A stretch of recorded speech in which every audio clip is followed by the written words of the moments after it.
당뇨병만큼 다양한 증상을 일으키는 질병은 흔하지 않습니다. 피부, 눈, 신장 등 온몸 곳곳에서 당뇨병은 수많은 형태로 몸 안에서 소주 신호를 보내고 있습니다. 이 신호를 알아차리지 못하면 생명의 위협까지 받을 수 있습니다. 평소에 조금 신경 쓰이긴 했지만 대수롭지 않게 넘겼던 증상이 사실 당뇨병 때문이었다는 경우도 드물지 않습니다.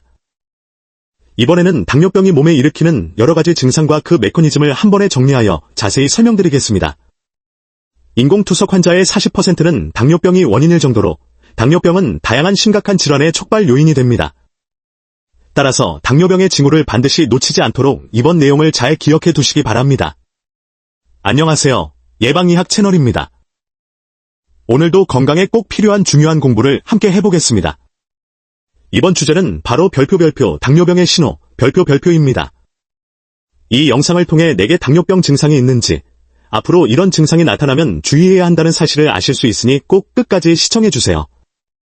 자, 이제 본격적으로 당뇨병의 신호에 대해 설명해 드리겠습니다. 먼저 당뇨병이라는 이름에 포함된 소변 증상부터 살펴보겠습니다. 당뇨병에 걸리면 소변 횟수가 증가하는 경우가 있습니다. 흔히 빈뇨라고 하는 증상입니다. 당뇨병이라는 이름 그대로 소변의 당분이 증가합니다. 소변 속 당분이 많아지면 체내 수분을 끌어당겨 소변으로 함께 빠져나가게 됩니다. 이 과정에서 소변의 양이 늘어나고 따라서 소변 보는 횟수도 자연스럽게 증가하는 것입니다. 물론 빈뇨는 방광과민증이나 남성의 전립선 비대증 등 다른 원인도 있을 수 있습니다. 하지만 당뇨병 역시 빈뇨의 원인이 될 수 있다는 사실을 꼭 기억해 주세요. 그러나 사실 빈뇨는 당뇨병의 신호 중에서도 초입에 불과합니다. 다른 증상들도 함께 살펴보겠습니다. 당뇨병의 두 번째 신호는 별표 피부 증상 별표입니다. 당뇨병 환자는 피부가 상당히 가려울 수 있습니다. 왜 이런 현상이 나타날까요? 앞서 말씀드린 것처럼 당뇨병으로 소변량이 증가하면 체내 수분이 과다 배출됩니다. 체내 수분이 줄어들면 탈수 상태가 되어 피부가 건조해지기 쉽습니다. 게다가 혈액 내 과다한 당분은 단백질과 결합해 피부 노화를 촉진시키기도 합니다. 여러분도 아시다시피 피부는 건조할수록 외부 자극에 더 민감해지고 이로 인해 가려움증이 쉽게 생깁니다. 또한 당뇨병은 신경에도 영향을 미쳐 땀 분비 조절에 문제가 생겨 하체 등에 땀이 덜 나게 됩니다. 이로 인해 피부의 유분, 피지막이 부족해지면서 피부는 더욱 쉽게 메마르고 갈라지게 됩니다. 이런 메커니즘 때문에 당뇨병 환자의 피부는 가려움증이 잘 생깁니다. 그래서 당뇨병 환자에겐 보습제가 필수일 수 있으며 스킨케어는 당뇨병 관리에서 중요한 요소로 작용합니다. 피부가 건조해지면 균열이 생기기도 쉽습니다. 이 틈을 통해 다양한 이물질이 침투하여 당뇨병 환자에게 문제를 일으킬 수 있습니다. 대표적인 것이 바로 무좀입니다. 실제로 당뇨병 환자는 일반인보다 무좀에 걸릴 확률이 약 2배 높다고 알려져 있습니다.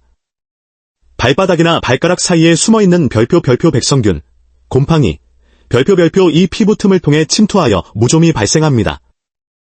별표 당뇨병과 무좀 별표는 의료진 사이에서 매우 흔한 조합으로 알려져 있습니다. 왜 당뇨병 환자가 무좀에 더 잘 걸릴까요? 그 이유는 바로 면역 기능 저하에 있습니다. 혈당이 높아지면 백혈구의 기능이 약해지기 때문입니다. 약해진 백혈구는 외부 침입자를 막지 못해 체내 감염으로 이어집니다. 앞서 설명한 무좀 외에도 세균이 침투해 다리가 심하게 붓고 고열을 동반하는 봉화지겸에 걸리기도 쉽습니다. 감기에 잘 걸리기도 하며 무엇보다 코로나19 감염 시 중증 위험 요인 중 하나로 당뇨병이 꼽힙니다. 혈당 조절 지표인 헤모글로빈 A1C 수치가 높을수록 코로나19 감염 시 위중해질 가능성도 커집니다.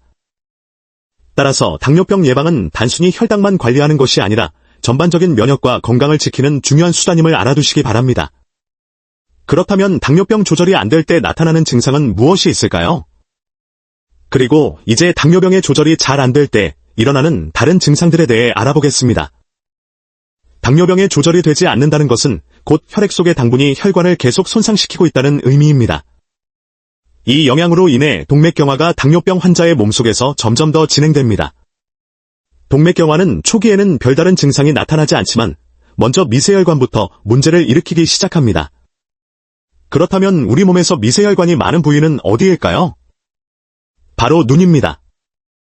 눈에 영양분을 공급하는 혈관은 매우 가늘고 섬세하기 때문에 이 혈관들이 손상되면 눈의 필름 역할을 하는 망막에 영양 공급이 원활하지 못하게 되어 시력 저하나 시야 흐림이 발생합니다. 이 현상을 의학적으로 당뇨병성 망막증이라고 부릅니다. 당뇨병성 망막증이 진행되면 별표 아무것도 없는데 뭔가 눈앞에 떠다니는 것 같다. 별표는 비문증 같은 증상이 나타나기도 합니다. 당뇨병은 눈과도 밀접한 관계가 있기 때문에 당뇨병 환자는 반드시 정기적으로 안과 검진을 통해 망막 상태를 확인해야 합니다. 만약 시야가 흐리거나 잘 보이지 않는 증상이 지속된다면 이는 당뇨병의 영향일 가능성이 있으므로 반드시 안과에서 검진받으시기 바랍니다. 또한 당뇨병 조절이 되지 않을 때 자주 나타나는 증상 중 하나가 목마름입니다. 앞서 설명한 소변량 증가와 탈수와 관련이 있습니다. 혈당이 높아지면 혈액 속에 당분이 많아지면서 혈액이 끈적끈적해지는 느낌이 쉽게 떠오를 겁니다. 이때 뇌는 혈액을 묽게 만들기 위해 별표 물을 더 마셔라. 별표는 신호를 보냅니다. 하지만 이 신호를 무시하거나 당분이 많은 음료, 콜라, 에너지 드링크, 주스 등을 마시면 혈당은 더 오르게 되고 뇌는 더 많은 물을 요구하는 악순환에 빠지게 됩니다. 이런 상태가 계속되면 결국 혈당 수치가 비정상적으로 치솟아 의식을 잃고 응급실로 실려가는 경우도 발생합니다. 이 현상을 별표 페트병 증후군 별표이라고 부릅니다. 요즘 이유 없이 계속 목이 마르다는 분이라면 그 신호는 당뇨병에 주의하라는 뇌의 메시지일 수 있습니다. 그리고 당뇨병 상태가 더 나빠지면 체중 감소가 나타날 수 있습니다. 요즘 살이 빠지는데 컨디션도 안 좋다는 분이라면 혈당 조절이 제대로 되지 않는 신호일 수 있습니다.